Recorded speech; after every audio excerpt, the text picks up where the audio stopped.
চলো সবাই যদি পিকনিক খায় তাহলে তো আমাদেরও খেতে হবে।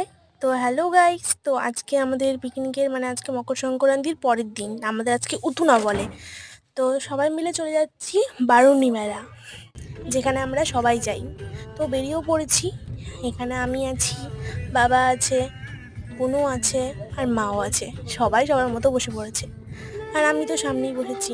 গিয়ে সঙ্গে সঙ্গে নাচ, খাওয়া দাওয়া সব চলছে।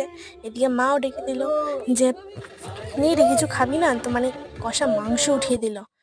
তো খেয়ে দিয়ে নিয়ে একটু তোমাদেরকে দেখা করতে দিলাম যে দেখো আমিও। এত রোদ, গাড়িটা এমন জায়গায় রেখেছে যে রোদে পুড়ে যাচ্ছে। আর আমার পিছনে কে এটা উকি মারছে বলুন তো?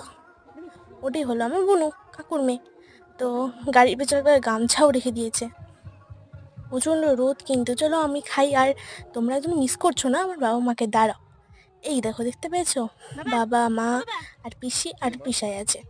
এদিকে বাবা বলছে কি করছো, দেখছে ক্যামেরা তো নিজে বলছে হাই। তো এদিকে আমরাও বসে থাকি আর খাই। আর তোমরা আমাদের ভিডিও থেকে লাইক, কমেন্ট অ্যান্ড সাবস্ক্রাইব করে দিও। বাই।